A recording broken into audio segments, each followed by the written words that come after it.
అభ్యర్థులందరికీ అభినందనలు.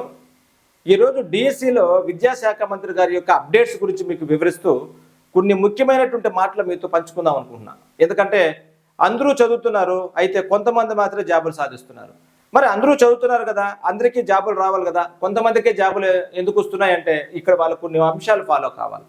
అందులో మొదటిది 10-10 ఫార్ములా, అంటే చదివే టైంను సూచిస్తుంది. ఈ 10-10 ఫార్ములా గురించి నేను కాస్త మీకు ఎక్స్ప్లెయిన్ చేస్తాను. రెండోది, అందరూ చదువుతుంటారు, కొంతమంది మాత్రమే చదివింది గుర్తుందనే ఫీలింగ్ వస్తుంది.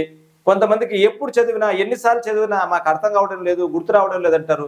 మరి ఏ టైం చదవడానికి చాలా మంచిది. ఒక్కొక్కరికి ఒక్కొక్క రకమైనటువంటి అలవాట్లు ఉంటాయి. కొంతమంది ఉదయాన్నే లేచి చదువుతారు, మరి కొంతమంది రాత్రి భోంచేసిన తర్వాత స్టార్ట్ చేస్తే నైట్ అంతా చదువుతారు. 2, 1:30, 1 వరకు రాత్రి చదివి పడుకుంటారు. ఉదయాన్నే 9 గంటలకు నిద్రలేస్తారు. వాళ్లకు అర్లీ మార్నింగ్ నిద్రలేసేటటువంటి వాళ్ళకు ఎటువంటి తేడాలు ఉంది? ఎందుకంటే ఒక సైంటిఫిక్ అంశాలు మీతో నేను డిస్కస్ చేస్తాను. ఉదయాన్నే చదవడంలో వచ్చేటువంటి లాభాలు ఏంటి? ఏ టైంలో సోషల్ మీడియా ప్రభావం చాలా తక్కువగా ఉంటుంది. ఎందుకంటే ఇప్పుడు మనం అతి ప్రధానమైనటువంటి ఎవరో చదివే వాళ్ళకు సోషల్ మీడియా, ఈ సోషల్ మీడియా ప్రభావం ఎక్కువ తక్కువగా ఉంటుందనే విషయాల గురించి మాట్లాడడానికి ముందు, మిత్రులారా, ఆఫ్లైన్ బ్యాచ్ జరుగుతుంది. ఇప్పటి నుంచి కూడా మనం ఒక 100 రోజుల ప్రణాళికతో, 80 నుంచి 100 రోజుల ప్రణాళికతో అద్భుతమైనటువంటి ఆఫ్లైన్ ప్లాన్ మనం డిజైన్ చేసుకుని వెళ్తున్నాం. మీరు ఏ జిల్లాలో ఉన్నా కూడా నేరుగా వచ్చి 100 రోజులు మాతో ఉండండి. 100 డైలీ టెస్టులు, ఒక 20 వీక్లీ గ్రాండ్ టెస్టులు రాయండి. అద్భుతమైనటువంటి విజయాన్ని మీరు అందుకుంటారు. దాంట్లో సందేహమే లేదు. ఎందుకంటే ఇన్ని టెస్టులు రాయాలి. పరీక్షలు రాయకుండా మనం ఏదో సాధించేద్దామంటే నేనైతే ఒప్పుకోను. పరీక్షలు రాయాల్సిందే. మరి ఈ అలవాటు చేయడం కోసం మీకు ఇక్కడ చూడండి, ఇక్కడ ఆఫ్లైన్లో జరిగే అంశాలన్నీ ఆన్లైన్లో విజయోస్తు బ్యాచ్లోకి తీసుకుని వస్తున్నాం. విజయోస్తు బ్యాచ్లో 100 పీడిఎఫ్ నోట్స్లు అప్లోడ్ చేసేసాం. 100 డైలీ టెస్టులు ప్రతిరోజు సిలబస్ ఇచ్చి పెడుతున్నాం. అవసరమైన వాళ్ళు డిస్క్రిప్షన్లో మీకు వాట్సాప్ లింక్ ఉంది, జాయిన్ అవ్వండి. వీక్లీ గ్రాండ్ టెస్టులు, వీడియోలు, డైలీ టెస్టులు, పీడిఎఫ్ నోట్స్లతో 100 రోజుల టార్గెట్ తరుముకొని వస్తుంది మిమ్మల్ని. పండగ లేదు, పబ్బం లేదు, ఏది లేదు, చదివించడం మాత్రమే. అది కాకుండా బాగా చదివేసిన పిల్లలకు రివిజన్ టెస్ట్ బ్యాచ్ కూడా ఉంది. ఇక్కడ మీరు గమనించండి, రివిజన్ టెస్ట్ బ్యాచ్ ఉంది. ఇందులో 2 ప్రోగ్రామ్స్ ఉన్నాయి. మొదటిది మీరు ఆలోచన చేయండి, ఫ్రీ గ్రాండ్ టెస్ట్లో పెడుతున్నాం. తెలుగు కంప్లీట్ చేసేసి ఉంటారు అనుకుంటా నేను. 3, 4, 5 తరగతుల్లో ఉండే తెలుగు 4 బిట్లు గ్యారంటీగా వచ్చేటటువంటి తెలుగును మీరు ఈ రోజు ఉదయానికే కంప్లీట్ చేసేసి ఉంటారు అనుకుంటాను. వెంటనే ఇంగ్లీషు మీరు తీయండి. దీంట్లోనే ఈ రివిజన్ టెస్ట్ ప్యాక్లోనే మీకు ఫ్రీ ఫోల్డర్ ఉంది. అందులో ఇంగ్లీషు ఒక 3 రోజుల్లో డేట్తో సహా అక్కడ ఇచ్చున్నాను చూడండి.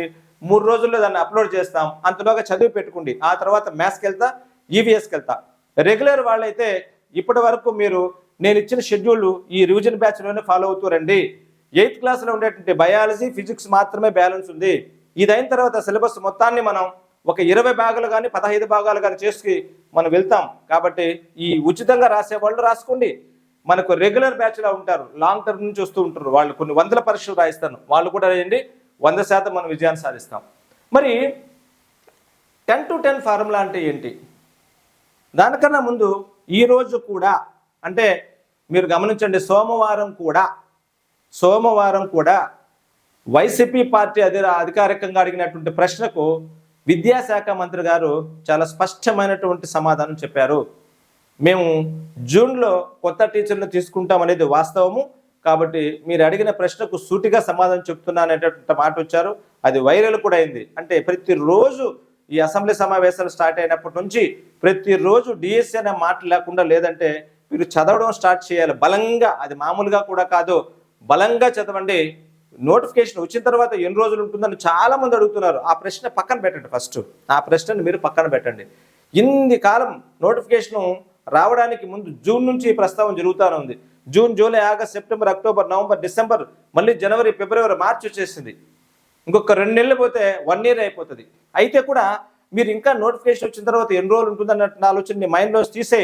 ఇంక నువ్వు సిద్ధపడాలి కదా, సిద్ధపడకపోతే జాబ్ ఎలా సాధిస్తావు? అందువల్ల సిద్ధపడండి. ఇంకా విషయానికి వచ్చినట్లయితే ప్యూర్గా మీ గురించి మాత్రమే 2 విషయాలు మాట్లాడతా.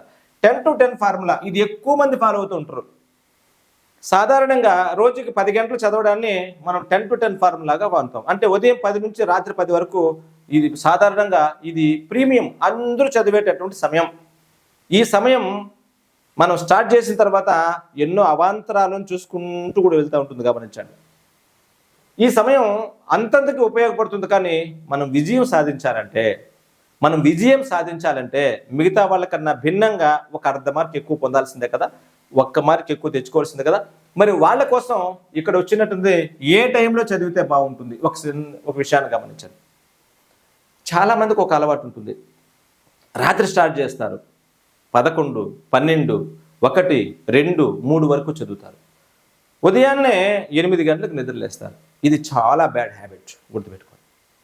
ఎందుకు సార్ బ్యాడ్ హ్యాబిట్? మాకు ఆ టైంలో చదివితే కంఫర్ట్ అనిపిస్తుంది, ఆ టైంలోనే కదా మేము బాగా చదవడానికి ఆసక్తి ఉంటుంది అనుకోవచ్చు. ఆ సమయము చదవడానికి నిర్దేశించబడిన సమయం కానే కాదు. మనకు పురాణాలు చెప్పాయి, బ్రహ్మముహూర్తము ఉదయం 4 గంటలకే లేచి చదవాలి అని. సైంటిఫిక్గా కూడా అది ప్రూవ్ అయింది. ఒక కారణం చెప్తాను చూడండి. ఎందుకు సార్ ఆ సమయం ప్రూవ్ అయిందంటే, మీకు సింపుల్ టెక్నిక్ ఒకటి చెప్తాను చూడండి. మన జీర్ణాశయం ఎప్పుడైతే ఖాళీగా ఉంటుందో, పూర్తిగా ఖాళీగా ఉండే సమయాన్ని బ్రహ్మముహూర్తం కింద మనం లెక్కగట్టాలి. ఎందుకంటే మన మెదడు, ఒకసారి ఆలోచన చేయండి, మన మెదడు 100% ఆక్సిజన్ తీసుకుంటుంది అనుకుందాం. ఈ 100% ఆక్సిజన్ను సాధారణంగా శరీరంలో 3 ప్రధానమైన భాగాలు తీసుకుంటాయి. అందులో జీర్ణ వ్యవస్థ చాలా ప్రధానమైనది, 40% ఆక్సిజన్ తీసుకుంటుంది. ఆ తర్వాత జీవన క్రియలు 30% ఆక్సిజన్ తీసుకొని మనలో ఉండేటువంటి జీవన క్రియలన్నీ నడుపుతాయి. మెదడు 30% ఆక్సిజన్ తీసుకుంటుంది, ఎందుకంటే శరీరాన్ని మొత్తాన్ని ఆలోచనలు అదుపు చేసేది మెదడే కాబట్టి. అయితే ఒక చిన్న ఎగ్జాంపుల్ చెప్తాను చూడండి. మనం క్లాసులో కూర్చొని ఉన్నాం, మధ్యాహ్నం లంచ్ అయింది, భోంచేసి కూర్చున్నాం. సార్ పాఠం చెప్తుంటే మనకు బాగా కొంచెం మత్తుగా ఉన్నట్టు అనిపిస్తూ ఉంటుంది. కానీ సార్ చాలా మంచి టాపిక్ చెప్తున్నాడు, ఎగ్జామ్లో అది 100% పెట్టిస్తుంది. ఈ టైంలో మీకు ఏమనిపిస్తుంది అంటే, ఆవలింపులు రాకుండా ఉంటే బాగున్నాయి, కాస్త ఆలోచన చేస్తే ఆలోచన చేయగలిగేటువంటి సామర్థ్యం ఉంటే బాగున్నాయి అని మీకు అనిపిస్తుంది.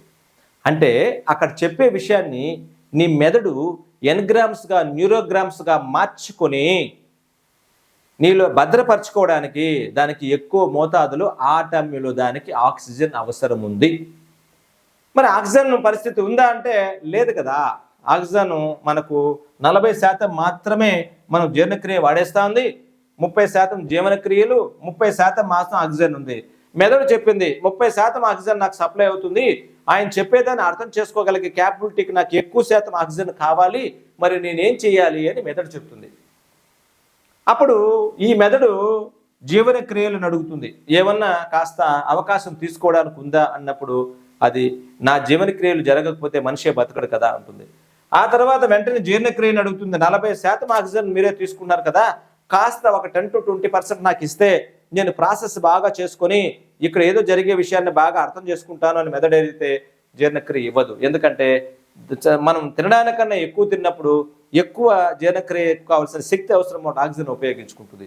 అందుకే అప్పుడు నిద్ర రావడం, ఆక్సిజన్ సాలకపోతే నోటి ద్వారా పీల్చుకోవడానికి ఆవలింపులు రావడం, నోటితో ఆవలింపులు తీసుకోవడం, అలా చేయడం వల్ల ఏమవుతుందంటే మనం త్వరగా నిద్రపోస్తాం. క్లాసులో నిద్రపోవడానికి కూడా కారణం అదే. అయితే ఒక్కసారి మీరు గమనించండి, ఉదయాన్నే నిద్రలేసామనుకోండి 4 గంటలకు, రాత్రి మీరు ఎన్ని గంటలకు భోంచేసినా కూడా ఉదయాన్నే 4 గంటలకు జీర్ణక్రియ మొత్తం పరిసమాప్తం అయి ఉంటుంది. అప్పుడు మీరు తీసుకునేటటువంటి 100% ఆక్సిజన్ గమనించండి, ఈ 40% జీర్ణక్రియ ఏమి జరగదు కాబట్టి ఈ 40% మెదడుకు చేరుతుంది. ఆల్రెడీ 30% ఇది తీసుకుంటుంది, 40% అదనంగా వచ్చింది. ఒక 70% ఆక్సిజన్ని మార్నింగ్ సెక్షన్లో మెదడు గ్రహిస్తుంది. మార్నింగ్ సెక్షన్లో మెదడు గ్రహిస్తుంది కాబట్టి ఈ ప్రపంచంలో గొప్ప గొప్ప వ్యక్తులందరూ కూడా ఉదయాన్నే లేచిన వాళ్ళే అనే విషయాన్ని చాలా జాగ్రత్తగా గమనించండి. అందుకే నేను చెప్పాను, ఇది చాలా ఇంపార్టెంట్ అయినటువంటి వీడియో. మరి అంత అద్భుతమైనటువంటి ఉదయం మీరు వదిలేస్తారా? 3 నెలలు దానికోసం చదవలేరా? ఇప్పటి నుంచి ప్లాన్ చేస్తే. అందుకే చూడండి, ఉదయం పూట ఖాళీగా కడుపు ఉంటుంది, ఎక్కువగా మెదడుకు అర్థమవుతుంది. అదే రకంగా మీరు చూడండి, టిఫిన్ చేసిన తర్వాత మళ్ళీ కాస్త, మధ్యాహ్నం పూట భోంచేసిన తర్వాత ఒక అర్ధ గంట నిద్రపోయినా రెస్ట్ తీసుకున్నా పర్లేదు, మళ్ళీ జీర్ణమైన తర్వాత 4 నుంచి 6-7 వరకు అద్భుతంగా మీకు ఈ ఆక్సిజన్ సప్లై ఉంటుంది. అందుకే ఆ టైంలో బాగా చదవడానికి ఆసక్తి చూపించాలి. ఒకే గుర్తు, ఎప్పుడైతే కడుపు ఖాళీగా ఉంటుందో నీ మెదడుకి ఎక్కువ ఆక్సిజన్ అందుతుంది. ఆ టైంలో నువ్వు చదవడానికి ప్రయత్నం చేయి. రాత్రి 10 గంటలకు 9 గంటలకు టిఫిన్ చేసేసి కూర్చొని నేను ప్రపంచాన్ని అంతా ఏదో చేసేస్తానంటే కొంతమందికి మాత్రం మైండ్ సెట్. ఇంకో విషయం కూడా చెప్తా, కొంతమంది ఉదయాన్నే లేకినా కూడా ఉద్యోగాలు సాధిస్తారు. వాళ్లకు సాధించాలి అనేటటువంటి తపన ఉంటుంది. ఇంకా వాళ్ళకి ఉదయము రాత్రి అనేది ఉండదు. మనకు మెక్లిల్లాండ్ అట్కిన్సన్ అనేటువంటి శాస్త్రవేత్తలు మనకు అచీవ్మెంట్ మోటివేషన్ గురించి మనకు చెప్పుంటారు సైకాలజీలో. అది సాధన ప్రేరణతో చెందుంటారు కాబట్టి వాళ్ళకు ప్రపంచం మొత్తం వాళ్ళ లక్ష్యమే కనిపిస్తుంది. నిద్రపోయిన పుస్తకాలే, నిద్ర లేచిన పుస్తకాలే, వాళ్ళకి ఇవేమి కూడా వర్తించవు. ఎందుకంటే వాళ్ళ ప్రపంచం మైండ్ సెట్ అనేది ఒక్కసారి నువ్వు డిసైడ్ అయిన తర్వాత అసలు నువ్వు ఏం చేస్తావో కూడా అద్భుతంగా ఉంటుంది. కాబట్టి మిత్రులారా, ఈ సమయం చాలా ఇంపార్టెంట్. ఇంకో విషయం కూడా గమనించింది, సోషల్ మీడియా తక్కువగా ఉండేటటువంటి సమయం కూడా ఇదే. నువ్వు 4 గంటలకు నిద్రలేస్తే నువ్వు ఒక్కసారి వాట్సాప్లోకి వెళ్ళండి, ఇంకా దేంట్లోకైనా వెళ్ళండి, అసలు చాటింగ్స్ చాలా తక్కువగా ఉంటాయి. ఎందుకంటే లోకం మొత్తం ఆదమర్చి నిద్రపోతూ ఉంటుంది. ఈ టైంలో నువ్వు లేచినప్పుడు నీకు డిస్టర్బెన్స్ కూడా ఉండదు. 4, 5, 6, 7 వరకు ఫోన్లు రావు, ఆతృత ఉండదు. 7 గంటలకు చాలా వరకు మీరు చదివి పెట్టేస్తారు. 4 నుంచి 7 వరకు అద్భుతంగా చదివేస్తారు. 7 గంటలకి కాలకృత్యాలు తెచ్చుకోండి, నిద్ర లేవండి, ఆ చదువుకున్న తర్వాత కొంచెం రిలాక్స్ అవ్వండి.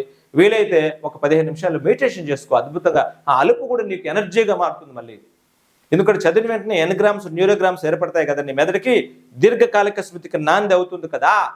ఆ పరిస్థితి నువ్వు ఎందుకు కన్సల్టేషన్ ప్రక్రియను ఎందుకు వదిలేస్తావు? అందుకే ఆ సమయం చాలా చూడండి. మీరు 10 to 10 అనేది అందరూ చేస్తారు. ఉదయం 10 నుంచి రాత్రి 10 వరకు చదువుతారు. ఆ టైంలో నువ్వు చదవాల్సింది అందరితో పాటు 10 గంటలకు పడుకో, 11, 12, 1, 2, 3, 4 గంటలకు లేసాయి. 10 to 4 మాత్రం నిద్రపో. 4 గంటల నుంచి 7 గంటల వరకు చదువు. నువ్వు ఈ 10 గంటలు చదివిన తర్వాత 50% అక్కడే నీకు ఎర్న్ చేస్తావు. అందుకే మిత్రులారా, ఆ టైము చాలా మంచిది, ఉదయం మంచిది. సోషల్ మీడియా డిస్టర్బెన్స్ ఉంది కాబట్టి ఇవన్నీ చేయండి. దీంతో పాటు నేను ఇచ్చేటట్టు ఉచిత డైలీ టెస్టులు, ఉచిత గ్రాండ్ టెస్టులు రాసుకోండి.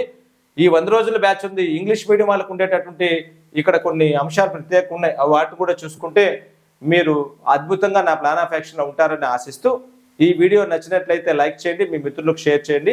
Good luck.